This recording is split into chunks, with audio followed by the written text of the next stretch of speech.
행복한 성도 64번째 시간으로 부활이라는 제목으로 하나님 말씀 나누겠습니다. 기독교 작가 브레닝 매닝이라는 분이 계십니다. 그분이 자신이 쓴 책에서 이런 말을 했습니다. 성경이 남겨둔 길은 두 가지뿐이다. 우리는 부활을 믿어 예수를 믿을 수 있고 부활을 믿지 않아 예수를 믿지 않을 수 있다. 여러분 무슨 말입니까? 예수를 믿는 중요한 길이 부활이라는 것이죠. 예를 들어 어떤 분이 계십니다. 그분은 부활이 있다고 믿습니다. 또한 죽으면 끝이 아니라는 것도 믿습니다. 부활하여 천국과 지옥으로 갈라진다는 것도 믿습니다. 그러면 당연히 그분은 그것을 좌우하는 예수님을 믿을 수밖에 없다는 것이죠. 반대로 어떤 분은 부활을 믿지 않습니다. 부활이 거짓이라고 생각합니다. 천국과 지옥도 믿지 않습니다. 사람들이 지어낸 허무맹랑한 이야기, 거짓말이라고 생각합니다. 그렇다면 이분은 예수님을 믿기가 힘들겠죠. 그만큼 부활은 신앙의 분기점이 되는 중요한 포인트입니다. 그런데 여러분, 부활이 있습니까 없습니까? 천국과 지옥이 있습니까 없습니까? 있습니다. 사실이고 진리입니다. 예수님은 살아계실 때 부활에 대해 확실히 말씀하셨죠. 우리 함께 읽어보겠습니다. 요한복음 11장 25, 26절입니다. 시작. 예수께서 가라사대 나는 부활이요 생명이니 나를 믿는 자는 죽어도 살겠고 무릇 살아서 나를 믿는 자는 영원히 죽지 아니하리니 이것을 내가 믿느냐. 아멘입니다. 그리고 그렇게 말씀하신 예수님은 실제로 부활하셨습니다. 그분의 무덤을 찾은 사람들은 모두 다 빈 무덤을 확인했습니다. 시체를 찾지 못했어요. 이것은 기독교를 핍박하고 기독교의 안티 쪽에 쓴 사람들도 지금까지 명확하게 답을 주지 못하는 실제 사건입니다. 부활했으니 당연히 시체가 없겠죠. 뿐만 아니라 무덤을 찾은 여인들은 천사들을 통해 놀라운 소식을 듣게 됩니다. 마태복음 28장 5절 6절에 천사가 여자들에게 일러 가로되 너희는 무서워 말라. 십자가에 못 박히신 예수를 너희가 찾는 줄을 내가 아노라. 그가 여기 계시지 않고 그의 말씀하신 대로 살아나셨느니라. 와서 그의 누우셨던 곳을 보라. 그리고 앞서 말씀드린 것처럼 부활하신 주님은 바로 승천하지 않고 이 땅에 계시면서 많은 사람들을 만나 주셨습니다. 즉 부활을 입증하신 거죠. 그 중에 한 사람 바울이 이렇게 말합니다. 고린도전서 15장 4절에서 6절. 장사 지낸 바 되었다가 성경대로 사흘 만에 다시 살아나사 게바에게 보이시고 후에 12 제자에게와 그 후에 500의 형제에게 일시에 보이셨나니 그 중에 지금까지 태반이나 살아있고 어떤 이는 잠들었으며 그 후에 야고보에게 보이셨으며 그 후에 모든 사도에게와 맨 나중에 만삭되지 못하여 난 자 같은 내게도 보이셨느니라.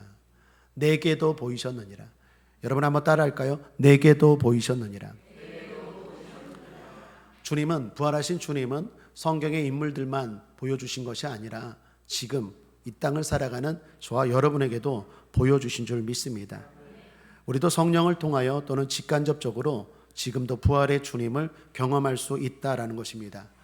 불교 재단이 후원하는 대학을 나와서 울산에서 교수 활동을 하던 이정훈 교수 이야기입니다. 이분은 기독교를 비판하고 억압하는 일에 앞장섰던 분입니다. 불교에서 아주 야심차게 장학금도 주고 그리고 길러낸 엘리트입니다. 석학입니다. 그래서 이분이 글도 쓰고 책도 내고 또한 법까지 만들어서 기독교를 핍박하고 공격하고, 특별히 불교는 절 같은 거 문화재로 지정해서 정부에서 보조금, 후원금을 받게 해서 불교는 장려하고 반대로 기독교는 핍박하는 일에 앞장섰던 아주 똑똑한 분입니다. 이분이 2007년도 여름 집에서 TV를 보던 중 놀라운 일이 벌어집니다. 갑자기 예수님을 만나게 된 거예요. 갑작스럽게 예기치 않게 일어났습니다. TV를 보는데 자신이 갑자기 전적으로 부패한 죄인임이 깨달아지더라는 것입니다. 그리고 인생의 무상함도 깨달아지더라는 거예요. 그 후 놀라운 일이 벌어졌는데 입도 뻥끗 하지 못할 정도로 두려움과 경외감이 몰려왔다고 합니다. 그래서 그 자리에서 바로 무릎을 꿇고 예수님을 영접했어요. 이후 교회로 나갔고 지금은 180도 완전히 다른 삶을 살고 있습니다. 이분은 논쟁으로, 지식으로 어떤 교수와 그 누구와 붙어도 절대로 자기 생각과 주장이 바뀌지 않은 분이었어요. 이분이 어떻게 바뀌었습니까? 내게도 보이셨느니라. 부활하신 주님을 만날 때 변화되는 줄 믿습니다. 가수 박지현 씨가 계십니다. 이분은 열심히 노력해서 인기 가수가 되었죠. 그런데 갑자기 유명세와 인기 속에 공허함을 느끼고 우울증에 빠지게 됩니다. 하염없이 막 내려가는 강박감을 느끼고 떨어져 가는 느낌을 받는 거예요. 아무도 날 사랑해 주지 않는 것 같아요. 희한하죠? 가수면 팬들이 있을 거 아니에요. 수많은 팬들이 있는데 채워지지 않는 그러한 공허함과 갈급함이 있는 거예요. 그러다가 어느 날 찬양을 듣다가 갑자기 눈물이 터지고, 그리고 그 자리에서 부활의 주님을 만나게 됩니다. 그리고 지금은 예배 사역을 인도하고 찬양 집회를 하며 복음을 전하고 있습니다. 이분은 말합니다. 주님, 이제서야 진짜 사랑을 알 것 같습니다. 내게도 보이셨느니라. 여러분, 조용기 목사님은 어린 시절 폐결핵으로 병상에서 죽음을 기다리고 있었습니다. 소년 조용기, 그때 누군가가 여학생이라고 하죠. 어떤 여학생이 성경을 줬다고 하죠. 시간은 많고 아직 죽지 않았으니까 책을 한번 읽어봐야겠다. 그래서 성경을 읽다가 부활하신 주님의 음성을 들었다고 하지 않습니까? 그냥 간단한 음성이었는데 그 말씀이 어린 조용기를 사로잡았어요. 그리고 병고침을 경험하고 우리가 아는 세계적인 목회자가 되셨죠. 조용기 목사님은 늘 확실하고 강한 어조로 말씀하십니다. 예수님 부활하셨습니다. 지금도 살아 계십니다. 그 주님이 나를 만나 주셨고 나를 고쳐 주셨고 나를 여기까지 인도하셨습니다. 내게도 보이셨느니라. 지금은 전도사가 된 이효진 씨도 같은 케이스입니다. 이분은 어린 시절 성폭행을 당하는 아픔을 경험합니다. 그리고 이후 성 정체성이 흔들려 버렸어요. 그래서 트랜스젠더가 되었어요. 여잔데 난 남자야. 그래서 남자로 살아갑니다. 남성 호르몬을 계속적으로 지속적으로 받으면서 남성으로 살아간 거죠. 그러다가 2015년 3월 아는 지인의 권유로 교회에 오게 됩니다. 그리고 예배 가운데 주님을 만나게 됐어요. 그리고 이전과 달리 완전히 변화되었죠. 옛날에는 내가 여자인데 여자를 볼 때 설렘을 느껴요. 여자는 남자를 보고 설레하지 않습니까? 남자는 여자를 보고 호기심이 생겨야 되는데 내가 여자인데 같은 여자를 보고 설렘이 느꼈어요. 그래서 남성 호르몬을 맞고 나는 남자야. 남자로 살아가다가 예배를 드리고 주님을 만나고 나서 완전히 바뀌었어요. 나는 여자구나. 더 중요한 건 내가 이렇게 사는 게 불행하다라는 걸, 죄악되다는 걸 깨닫게 됩니다. 그리고 이전으로 돌아가요. 여성으로 다시 돌아가서 지금은 어느 교회 사역자로 활동하고 있습니다. 이분도 말합니다. 부활하신 주님이 내게도 보이셨어요. 나를 바꾼 건 교육도 약도 어떤 가르침도 아니라 부활하신 주님 때문에 내가 바뀌었어요. 내게도 보이셨느니라. 저의 멘토이시자 사랑하는 최성규 목사님도 그렇습니다. 젊은 시절 사업에 어려움을 겪고 인생의 회의가 찾아왔을 때입니다. 그때 교회에 찾아갔다고 하죠. 조용기 목사님 말씀 듣고 그 말씀을 듣는 예배 가운데 부활의 주님을 만나게 됩니다. 그리고 병고침의 체험도 하게 되죠. 안경을 오랫동안 쓰셨던 분인데 부활의 주님을 만나는 순간 안경을 벗게 되고 그리고 시력이 옛날보다 원래대로 돌아오고 치료되었다고 하죠. 이후 목회자의 사명을 받고 늦은 나이에 목회의 길에 들어서십니다. 그리고 충성되게 목회하시다가 몇 년 전에 천국 가셨죠.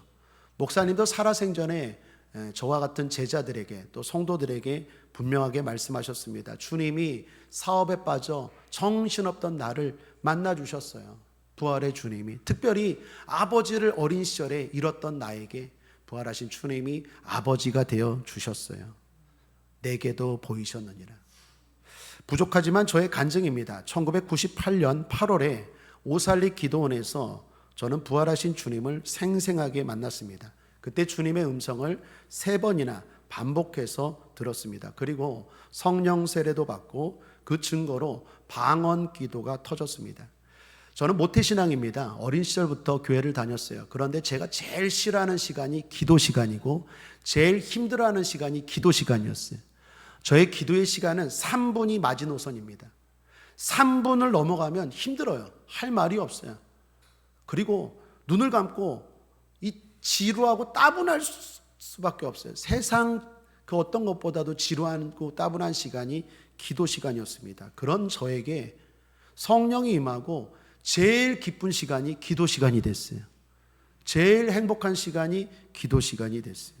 또한 당시 저에게 병은 없었지만 주님이 저를 만나 주실 때 내가 너를 목회자로 불렀는데 특별히 그 증거로 병을 고치는 은사와 능력을 주겠다라고 말씀하십니다. 의심했지요. 당연히 거짓말이고 헛들었다고 생각했죠. 그런데 그때 기도원에 간질 걸린 분이 한 분 오셨는데 어머니가 아들을 데리고 오셨는데 이분이 기도원에서 내려가는 버스 안에서 아들이 발작이 일어났어요. 그 순간 하나님이 내가 너에게 말한 걸 보여주겠다. 그 아들에게 손을 얹으라. 저도 모르게 왼손을 그 사람 간질로 막 거품을 물고 쓰러진 그 아들에게 손을 얹었는데 그 자리에서 그 소년 학생이 나와버렸어요. 누가 더 놀랐을까요? 제가 더 놀랐어요. 제가 물어봤어요. 진짜 안 아파? 진짜 나은 거야? 그때 하나님 말씀하십니다. 내게도 보이셨느니라. 내가 너를 지명하여 불렀나니 목회의 길을 걸어가라. 사랑 여러분, 여러분도 할 말이 많을 줄 믿습니다. 한번 따라하겠습니다. 부활하신 주님이 내게도 보이셨느니라. 부활은 있습니다. 부활하신 주님을 만난 것 축하드리고 만나지 못한 분들은 2025년 부활절에 꼭 주님을 만나시기를 주님의 이름으로 축복합니다. 부활의 주님을 경험한 사람들에게 바울은 말합니다. 고린도전서 15장 58절 그러므로 내 사랑하는 형제들아 견고하며 흔들리지 말며 항상 주의 일에 더욱 힘쓰는 자들이 되라. 이는 너희 수고가 주 안에서 헛되지 않은 줄을 알미니라. 아멘. 자, 그렇다면 부활을 믿는 성도들은 부활하신 주님을 만난 성도들은 구체적으로 어떻게 살아야 될까요? 이에 대해서 부활을 설명하고 있는 사복음서를 통해 살펴보겠습니다. 사복음서는 모두 다 예수님의 부활을 다루고 있는데 각각이 강조하는 바가 조금씩 다릅니다. 자, 마태복음입니다. 마태는요, 부활 이야기를 지진으로 시작합니다. 한번 함께 읽어볼까요? 마태복음 28장 2절입니다. 시작. 큰 지진이 나며 주의 천사가 하늘로서 내려와 돌을 굴려내고 그 위에 앉았는데 지진, 천사 등을 통해 마태복음은 하나님의 능력을 강조합니다. 그 앞에 예수님이 죽으실 때도 마찬가지입니다. 마태복음 27장 51절에 이에 성소 휘장이 위로부터 아래까지 찢어져 둘이 되고 땅이 진동하며 바위가 터지고. 자, 이처럼 마태복음이 강조하는 부활은요, 지진, 천사, 땅의 진동, 바위의 터짐 이런 것들로 부활을 소개합니다. 한마디로 마태복음이 강조하는 부활은 흔들다는 거예요. 예수님의 부활은 세상을 흔든 사건이요, 모든 인생을 흔드는 사건이다라는 것입니다. 사랑하는 여러분, 그렇습니다. 부활하신 주님을 만난 사람들은 흔들릴 수밖에 없어요. 모두 다 살아온 환경이 다르고 배경이 다르기 때문에 자기만의 가치관과 자기만의 삶의 패턴을 가지고 살아갑니다. 그렇게 보고 배우고 자랐습니다. 이게 맞다고, 이렇게 사는 게 정상이라고 살아가는 사람들이 부활하신 주님을 만나면 어떻게 될까요? 흔들려요. 흔들릴 수밖에 없어요. 예수를 의지하고 예수 중심으로 살아가고 예수를 따라가는 삶으로 흔들릴 수밖에 없는 줄 믿습니다. 마태가 그걸 강조하는 겁니다. 다음으로 마가가입니다. 마가복음이 강조하는 건 놀람을 강조합니다. 마가복음 16장 8절입니다. 여자들이 심히 놀라 떨며 나와 무덤에서 도망하고 무서워하여 아무에게 아무 말도 하지 못하더라. 아무 말도 하지 못하더라. 여러분, 마가복음은요 16장 몇 절까지 있을까요? 20절까지 있습니다. 그런데 이 8절이 마지막 절입니다. 실제로 마가복음의 결론은 이 8절입니다. 여러분이 가지고 있는 성경을 한번 펴보시겠습니까? 마가복음 16장 9절부터 20절입니다. 마가복음 16장 마지막 장 9절부터 20절입니다. 마가복음 16장 9절 첫 단어가 뭐죠? 예수께서. 찾지 못하신 분들은 앞에 한번 보시겠어요? 9절에 예수께서, 그런데 예수께서 그 앞에 빨간 거 뭡니까? 괄호죠. 괄호로 시작합니다. 여러분, 성경에도 괄호가 있습니까? 20절 마지막 절을 보십시오. 마지막 절을 보시면 제자들이 나가 두루 전파할세 주께서 함께 역사하사 그 따르는 표적으로 말씀을 확실히 증거하시니라 하고 뭐가 있습니까? 괄호가 있죠. 이 괄호가 없는 성경은 가짜입니다. 모든 성경은 이 괄호가 있을 거예요. 이 괄호가 의미하는 게 뭘까요? 여러분, 우리 주일 오후 때 교육 나눌 때 성경은 원본이 없다고 했죠. 수많은 사본들이 있다고 했죠. 그런데 그 수많은 사본들 가운데 어떤 사본에는 9절에서 끝나고 어떤 사본에는 20절까지 끝난다라는 걸 보여주는 거예요. 그런데 대부분의 학자들은 8절에서 마가복음은 끝났다라고 봅니다. 그리고 9절부터 20절까지는 후대 사람들이 이렇게 필사, 그때는 복사기가 없잖아요. 하나하나 베껴 쓰면서 보충 설명으로 쓴 거다라는 걸 보여주는 게 괄호입니다. 그러니까 뒤에 추가한 거죠. 그래서 마가복음은 16장 8절에서 끝났다라고 봐도 무방합니다. 자, 마가복음이 어떻게 끝납니까? 아무 말도 하지 못하더라. 예수님의 부활 앞에 피조물인 인간이 보일 수 있는 방법은 놀라는 것밖에 없어요. 이해할 수 없어요. 신비로운 일이, 경외로운 일이, 창조주 하나님이 하신 일 앞에 놀랄 수밖에 없다라는 것입니다. 어제 일입니다. 제가 운전을 하고 있을 때입니다. 마음속으로 주일 설교를 구상하고 있는데 그때 라디오에서 찐득이에 대한 뉴스가 나오는 거예요. 어떤 분이 야외에서 찐득이에 물렸다라는 거예요. 그런데 중증 열성 혈소판 감소 증후군, 참 어려워요. 중증 열성 혈소판 감소 증후군에 걸렸대요. 이게 뭐냐면 우리 몸에 필요한 백혈구와 혈소판이 줄어들게 하는 병이라는 것입니다. 이 병이 무서운 게 걸렸다 하면 치사율이 높아서 거의 대부분 죽는데요. 그리고 더 심각한 건 치료제 없어요. 백신도 없어요. 그러니까 뉴스를 전하는 기자가 이 소식을 전하면서 이렇게 마칩니다. 여러분, 조심하는 것밖에 없습니다. 물리지 마세요. 경상남도 함양군 땡땡땡 누구누구 기자였습니다. 끝. 물론 끝은 제가 덧붙인 거예요. 기자가 말해요. 심각합니다. 이 사람 지금 걸렸습니다.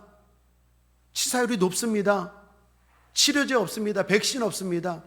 그러니 조심하는 것밖에 없습니다. 인간이 대단한 것 같지만 찐득이 하나, 찐득이가 보입니까? 잘 보이지도 않아요. 그거 하나도 정복하지 못하는 게 인간이에요. 하나님의 부활이 이해되지 않는다고 나를 설득시켜 보라고요? 그런 교만이 어디 있습니까? 찐득이 하나도 정복하지 못한 인간이 하나님의 그 놀라운 신비와 그 부활을 이해하지 못하니까 내가 안 믿겠다고요? 그것만큼 어리석은 게 어디 있겠습니까? 사랑 여러분, 부활은 놀람입니다. 하나님은 우리를 놀라게 하세요. 우리의 생각을 뛰어넘어요. 하나님이 설명해줘도 이해할 수 없는 일들이 우리 인생에는 너무나 많은 줄 믿습니다. 겸허하게 받아들일 수밖에 없는 게 부활이에요. 이걸 강조하는 게 마가복음입니다. 다음으로 누가입니다. 누가복음은요, 뜨거움을 강조합니다. 누가는요, 부활에서 무슨 이야기를 합니까? 엠마오로 가는 두 제자들 이야기를 합니다. 두 제자가 엠마오로 내려가고 있었어요. 부활하신 주님의 소문에 대해서 이야기하면서 내려가고 있었는데 그때 부활하신 주님이 슬쩍 함께 동행하죠. 그러면서 성경을 막 이야기하고 가르쳐 줍니다. 그리고 또 슬쩍 사라지죠. 그때 이 두 제자가 이런 얘기를 하죠. 우리가 함께 성경을 들었을 때 우리의 마음이 뜨겁지 아니하더냐? 함께 읽어보겠습니다. 누가복음 24장 32절입니다. 시작. 저희가 서로 말하되 길에서 우리에게 말씀하시고 우리에게 성경을 풀어주실 때 우리 속에서 마음이 뜨겁지 아니하더냐 하시고. 그렇습니다. 부활하신 주님은요, 우리를 뜨겁게 하십니다. 그 뜨거움은요, 건강한 뜨거움이고 행복한 뜨거움이고 유익한 뜨거움이고 복된 뜨거움이에요. 세상이 주는 뜨거움은 어떻습니까? 정욕의 뜨거움이고 욕망의 뜨거움이고 욕심의 뜨거움이고 증오의 뜨거움이고 미움의 뜨거움이에요. 그건 자기를 불살라요. 그러나 부활하신 주님을 만난 사람들은요, 다른 걸로 뜨거워요. 주님의 말씀으로 뜨겁고 복음을 전하는 걸로 뜨겁고 봉사하고 싶고 기도하고 싶고 그런 것들로 마음이 뜨거워요. 선한 일 하고 싶고 착한 일 하고 싶고 그런 것들로 마음이 뜨거워요. 에레미야 선지자가요, 한 번은 이렇게 고백합니다. 에레미야 20장 9절에 내가 다시는 여호와를 선포하지 아니하며 그 이름으로 말하지 아니하리라 하면 나의 중심이 불붙는 것 같아서 골수에 사무치니 답답하여 견딜 수 없나이다. 무슨 말입니까? 내가 복음을 전하지 않으면, 내가 하나님의 말씀을 읽지 않으면, 한순간도 읽지 않으면 내 마음이 불붙는 것 같이 견딜 수 없다고 말합니다. 이 뜨거움이 저와 여러분에게도 있는 줄 믿습니다. 무기력하지 않아요. 부활하신 주님을 만난 사람들은 세월을 허비하고 낭비하지 않아요. 반드시 이러한 건강한 뜨거움이 있어요. 그걸 강조하는 게 누가복음입니다.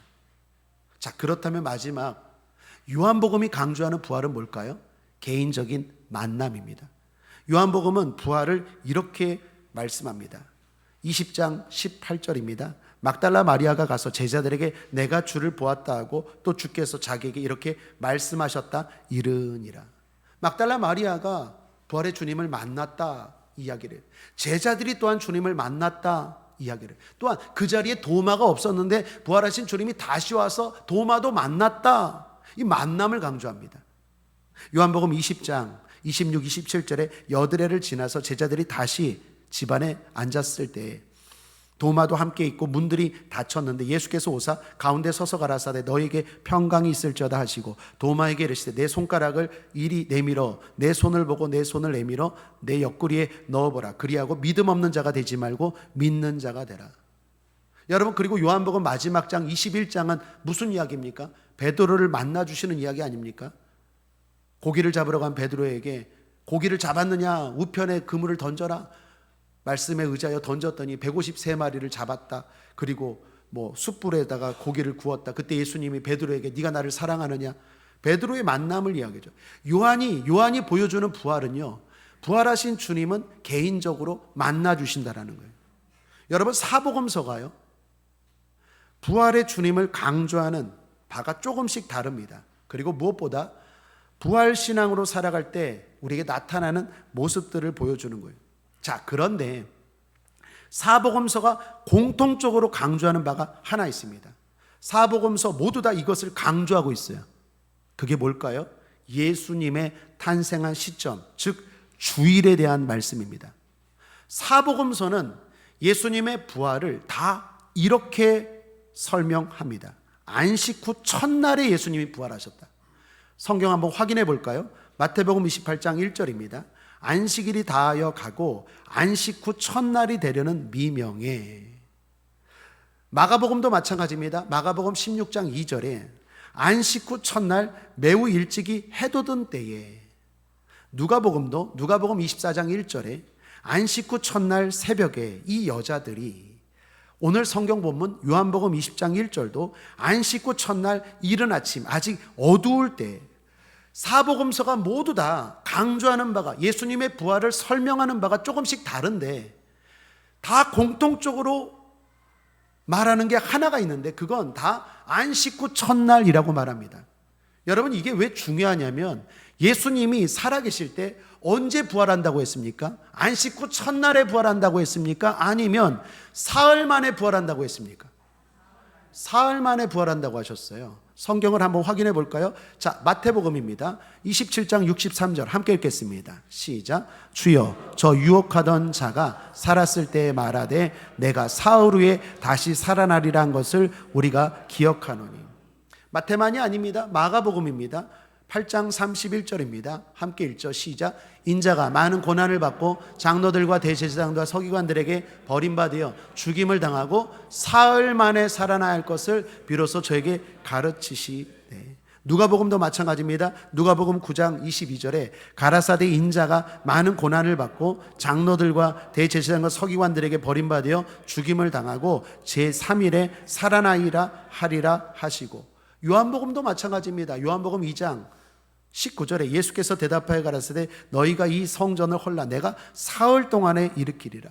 모두 다 예수님이 살아생전에 사흘 만에 내가 부활이라 했으면 성경이 어떻게 기록해야 됩니까? 예수님이 말씀하신 대로 사흘 만에 부활했다 그때에 라고 말해야 되는데 그렇게 성경이 기록하지 않고 모두 다 뭐라고 기록합니까? 안식 후 첫날 예수님이 부활했대요. 여러분, 안식일은 오늘날 토요일입니다. 안식 후 첫날은 바로 주일입니다. 그렇다면 성경이 의도적으로, 하나님이 의도적으로 강조하는 메시지가 뭡니까? 새 시대가 열렸다라는 거예요. 안식일의 시대는 지나갔다라는 거예요. 이제는 새 시대가 열렸는데 그 시대는 예수 시대인 줄 믿습니다. 여러분, 부활하신 주님을 만났습니까? 여러분, 부활하신 주님을 만나기를 축복하고, 또한 만난 분들은 그분과 교제하시기를 주님의 이름으로 축복합니다. 그렇다면 그 사람에게 나타나는 특징은 뭐냐? 예수 시대로 살아가요. 부활의 주님을 경험하는 건 각각 다를 수 있어요. 어떤 분이 저에게 이렇게 말합니다. 목사라님, 부활하신 주님이 내 인생을 완전히 바꾸어 놓으셨어요. 질병을 치료하셨어요. 문제를 해결해 주셨어요. 기적을 제가 경험했어요. 그분은 능력으로, 기적으로 부활하신 주님을 만난 거예요. 어떤 분은 말합니다. 목사님, 놀라운 경험을 했어요. 너무 신비로운 체험을 했어요. 환상을 봤어요. 꿈에 주님이 나타나셨어요. 분명 주님이셨어요. 너무 경이롭고 놀라워서 말이 나오지 않아요. 그분은 부활하신 주님을 놀람으로 만난 거예요. 어떤 분은 말합니다. 목사님, 주인님이 내 인생에 새로운 활력을 불어넣어 주셨어요. 옛날에는 세상 것에 뜨거웠어요. 맨날 일요일 되면 놀러 가고, 그 다음에 골프 치고, 그 다음에 뭐 이런 거 하고, 옛날에는 세상의 것들로 마음이 뜨거웠는데 지금은요, 하나님의 일들로 뜨거워요. 세상 노래보다는 찬양이 더 좋고요, 세상 책보다는 성경책이 더 좋고요, 세상 친구보다는 교회 친구들이 더 좋고요, 영화나 드라마나 뮤지컬보다는 예배가 더 좋아요. 예수님이 내 인생을 새롭게 뜨겁게 하셨어요. 부활의 주님을 만났어요. 또 어떤 분은 말합니다. 목사님, 내가 조용히 기도하고 있는데 주님이 다가오셔서 저를 만나 주셨어요. 비둘기같이 성령이 임했어요. 여러분, 이처럼 부활하신 주님을 경험하는 건 각자가 서로 다를 수 있어요. 그런데 부활하신 주님을 만난 사람들이 살아가는 공통된 모습은 바로 예수 시대로 살아갑니다.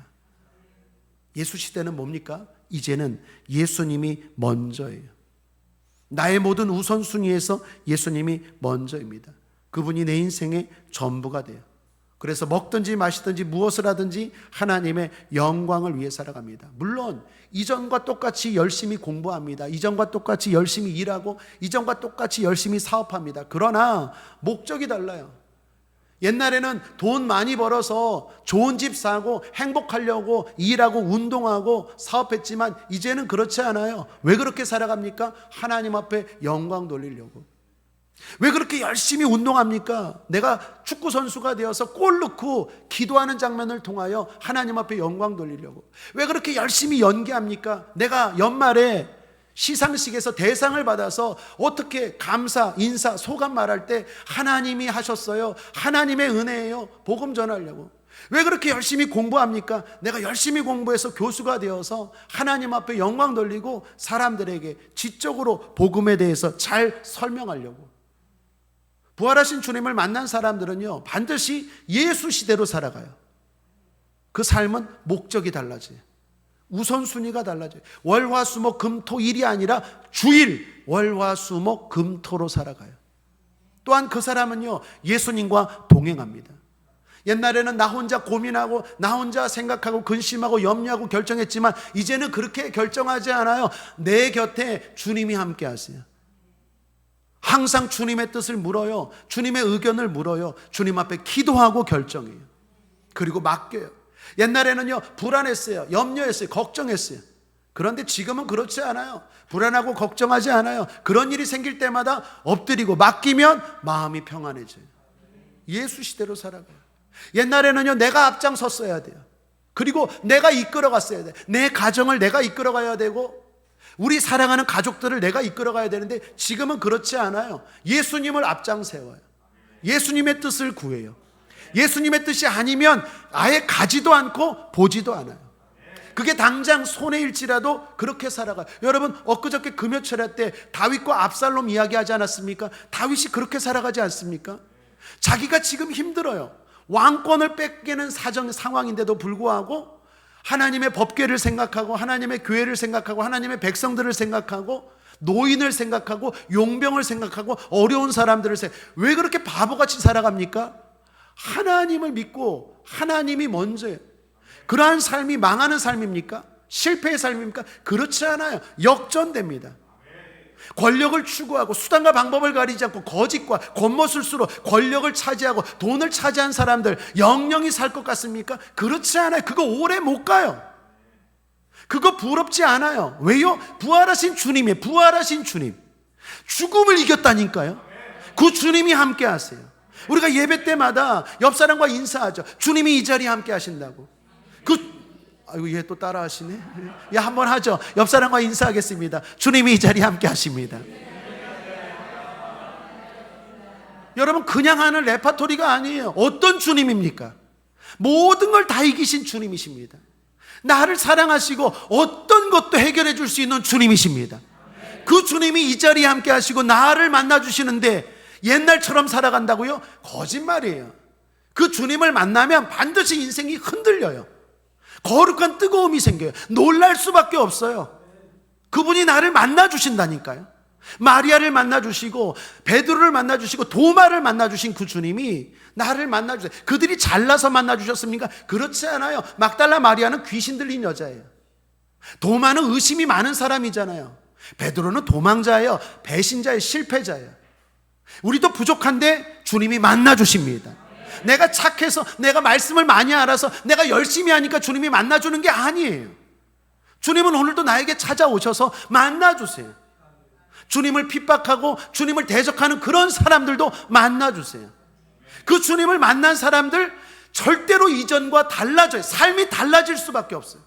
왜요? 인생의 비밀을 깨달았는데, 죽음이 끝이 아닌데, 누가 이 세상을 이끌어가는지 알게 되었는데 당연히 다르게 살 수밖에 없어요.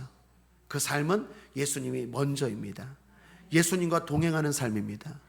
예수님이 앞장서는 삶입니다. 예수님이 인도하는 삶입니다. 신앙 고백합니다. 주님이 먼저입니다. 주님이 함께합니다. 주님이 결정합니다. 주님이 내 인생의 대장입니다. 인도하여 주옵소서. 그렇게 살아가요. 어떤 성도님이 주일날 예배 끝나고 바로 저를 따라서 사무실로 들어왔어요. 목사님 급해요. 기도해 주세요. 왜요? 쓰러지겠어요. 왜 그런데요? 제가 열이 펄펄 나요. 머리에다가 손을 얹었는데 제가 순간 뜨거워 할 정도예요. 좋기 40도는 넘었을 것 같아요. 설교를 들을 때는 제가 몰랐는데 가까이서 보니까 이렇게 땀도 많았더라고요. 어떻게 이렇게 열이 나는데 오셨어요? 그랬더니 그분이 이런 말을 해요. 첫 단추를 잘 꽂아야죠. 주일이 먼저인데. 제가 어떻게 그렇게 고열인데 예배를 오셨어요? 그랬더니 주님이 먼저인데 주일이 처음인데 첫 단추를 잘 꽂아야 한 주간이 내가 평안하고 승리하는데 어떻게 이거 조금 열난다고 주일을 포기하겠어요? 사랑 여러분, 사복음서가 주님이 말씀하시는 예수 시대가 바로 그런 삶이에요. 옛날에는 아프면 못 오고 바쁘면 못 오고 행사 있으면 못 오고 여행 가면 못 오고 뭐 때문에 못 오지만 부활하신 주님을 만나면요 반드시 달라져요. 주일이 먼저예요. 주일 월화수목금토 이런 삶이 돼요. 그리고 그러한 사람들 부활하신 주님이 함께 하시고 인도하시고 동행하시고 해결하시고 시온의 대로가 열릴 줄 믿습니다. 여러분이 그렇게 살고 있는 줄 믿습니다. 우리 계속 그렇게 살아갑시다. 말씀을 정리합니다. 함께 읽어보겠습니다. 시작. 행복한 성도 64번째 시간으로 부활이라는 제목으로 은혜를 나누었습니다. 부활의 주님은 내 인생의 모든 걸 흔들고 놀라게 하며 뜨겁게 하고 개인적으로 만나주시는 분입니다. 그분을 어떻게 만났든지 그분을 만난 사람들은 이제 다르게 살아갑니다. 그 삶은 예수 시대의 삶입니다. 예수님이 먼저이고 예수님과 동행하며 예수님께 인도함 받는 삶입니다. 우리 모두 그렇게 지혜롭게 삽시다. 예수 승리!